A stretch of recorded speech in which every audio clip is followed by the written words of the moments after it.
Hi guys, it's Miss Noble here. So this week we're going to be talking about argumentative writing. Some of you may have already heard this or seen something about this before, done this type of writing. Most of you, I'm sure, have gotten into various different arguments with someone in your life. Sometimes winning an argument doesn't always mean that you are raising your voice. So we're going to talk about how the best way to write an argumentative piece is. But first of all, we are going to talk about difference between argument and persuasive writing. So basically, the main difference there is that there is logic and evidence in an argumentative piece of writing. And when you're doing persuasive writing, it's all about your feelings and emotions. So that's the whole difference there. So if you're arguing something, you are making a claim, this is what it is, and you are telling all the reasons why. Rather than in a persuasive piece, you're trying to get to those feelings and emotions of someone to convince someone about that. So this week, we are going to be focusing on those pieces of argument and then getting into really trying to identify those pieces. So pieces of an argument, there are 4 main pieces of an argument. The first one, of course, is just the argument itself, which is making a claim and supporting it using logic. So just like I said, this is that logic piece. You're going to be writing with multiple paragraphs and using several different pieces of evidence. The next piece of an argument is a claim. So this is the point that you are trying to get your readers to accept. They're debatable, something that can be argued. So there are 2 sides or multiple sides, and you are taking one side of that argument. Now, the next piece of an argument is reasons with evidence. So your reasons why that claim is the right one. So these are the facts that support your claim. Then finally, your explanation. This is the statement that explains how the evidence supports and connects to the claim. So if you think about it like this, think about it as like a murder mystery, where you have your argument, where that's when the lawyer is arguing his case in front of the judge and jury. So we have Mr. Y was murdered. Then you have your claim. Mr. X was murdered by Mr. Y, or Mr. X murdered Mr. Y. That's your claim. You are saying who committed the murder. Then your reasons with evidence. And remember, this is something that in your paper you're going to have multiple different pieces of evidence and reasons. In this case, we're just giving one. Our reason here is Mr. Y owed Mr. X money. That's our reason. With our evidence, because the documents showed that Mr. Y owed Mr. X $1 million. So again, those are the things that prove that the person committed the murder. And our explanation. So, and lawyer would usually wrap up. So in this case, the money is a big motive for Mr. X to murder Mr. Y. And that's our explanation of that. So again, each piece of evidence needs to be explained. How does this evidence connect to the murder?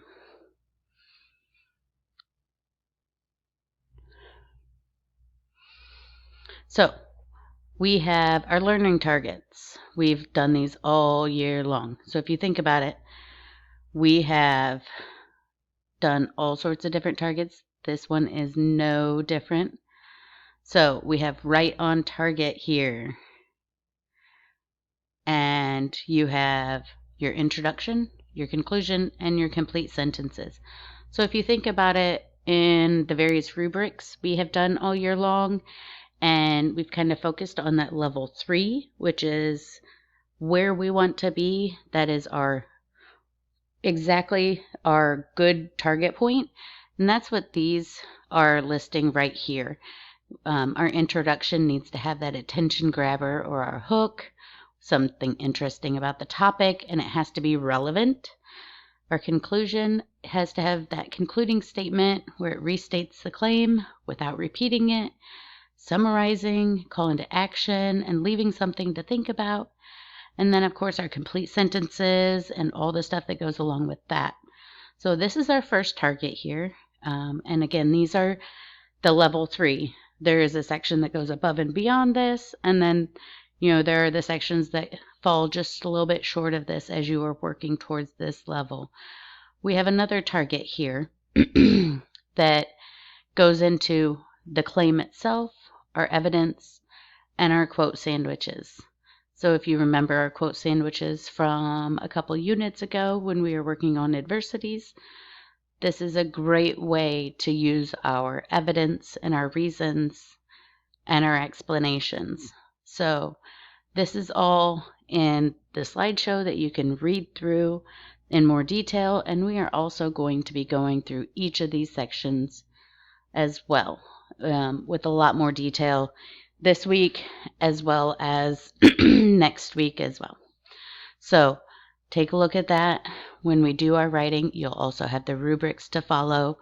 So it's all going to be laid out for you exactly the target you need to hit in order to show us that you know what you're doing. So format of an argument. We've kind of shown in all of our writing so far up to this point a general format for our papers, and this is no different. So if you see here, we have our essay outline. Again, always starting with that introduction. We got 3 different body paragraphs here and a conclusion. In this case, our body paragraphs are going to be including those 3 reasons with evidence, paragraph for each of our reasons. And our introduction is going to state our claim, and then our conclusion is going to restate that claim. So in those targets, it said what was needed in both those introduction and that conclusion. So we're going to focus on each of those as we go through all of this. So feel free, we are going to hit this slide again. But this is how we do it. So this is the whole steps on the whole process that we're going to be going through. However, this week we are just going to be focusing on the question that we want to answer with our claim. And we're going to be making our claim. And within that, we're going to be doing some other things to kind of identify the pieces of the argument. But those are the steps of our actual argumentative essay that we are going to do this week. We're also next week going to be focusing on finding the evidence in our research and planning and completing our graphic organizer. And you may start writing pieces of your first draft. So the question. So in order to write an argumentative essay, there has to be a topic or a question that you are answering and saying, this is the answer. This is what I think the answer is, and here's my evidence to prove it. So for our argumentative essay, there are 3 different questions. You can pick whichever one you want. You're going to choose one of these 3. Is pollution killing fish? What is the best way to limit pollution? And what do you think is the biggest cause of pollution? So be thinking as you're going through this week, because at the end of this week, you're going to have to pick your question and then write your claim. Of course, this first one, is pollution killing fish? Your claim is not going to be just yes or no. You're going to have to give us a little bit more than that. But you're going to make your claim by the end of this week. So think about which one of those you think you can support with enough evidence from the reading that you've done so far. So making your claim. So your claim is your answer to the argument question. You're going to make it a statement without the word I in it. So you're not going to put, I think this. So, for example, if my question was, who is the best ELA teacher at Wendell Middle School? My claim would be, Miss Noble is the best ELA teacher at Wendell Middle School. I didn't say that I think Miss Noble is the best teacher. This just says that Miss Noble is the best teacher. I am coming right out and saying it. That is my claim. So here's a little bit more on reason, evidence, and explanation. So here we go. We got our different explanations of what a reason is, and evidence and explanation. So if you think about it, we have our claim, and then our reasons are the why. Why is this claim, the reason why our claim is the answer. So it comes directly from the text source. It's a fact, not an opinion or a feeling. Now, coming from the text source doesn't necessarily mean it is a quote. It just means that this information is coming from factual information, not just from what is already in your head. Now, evidence. This is the proof for the why, for the reason. It is those direct quotes from your source. And this connects to the why directly. So the evidence is showing why your reason is a reason. And then your explanation is explaining how the proof connects to the why and explains how this proves your claim. And to put it in words that we've already worked on, it explains your thinking in your own words. So this should already sound a little bit familiar. In the videos you watch this lesson, and then in some previous units that we've worked on, this is a quote sandwich right here. So in the videos, it's called ICE, I-C-E, but we've done writing with the quote sandwiches several times, and that's a great way to set up these three things as you're writing your paragraph. So I'm going to go through this section really quick. You're not going to actually do this week, but you need to know this as just a precursor for some of the activities that you're going to be doing. So find the evidence, the research. So you're going to have a whole list of articles that you can take a look at and do some research in addition to all the ones you've already read. So you're going to pick an article, you're going to skim through it, see if it's going to help your claim or not. And if not, go ahead and skip to the next one. If it is, go ahead and read the article. Do all those things that a good reader does. Getting the gist, cite evidence, use context clues, read and reread. So then you're going to note down that evidence with your quotes on your graphic organizer. Repeat steps for other articles if you need more evidence. And make sure you also note down where the evidence came from so that you can cite that source, especially if you are using more than one. You want to make sure you write that down so you don't have to go back and search for it. Don't worry, we are going to come back to this part in much more detail next week. Planning and completing the graphic organizer. So, graphic organizer should look fairly familiar. I've just kind of revamped one of the organizers we've used in the past. We have our claim at the top, which is going to be used in our introduction. We have our reason number 1 and our evidence and explanation.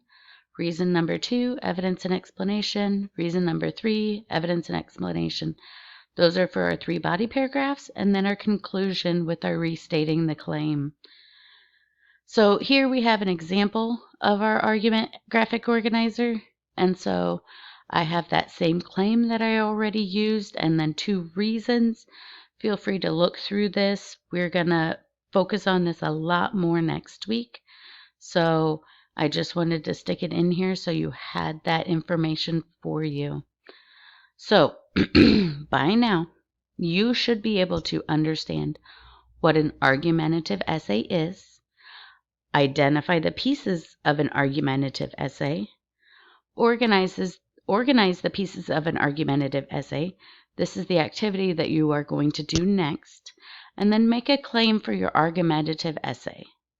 The next steps will be covered in the following weeks.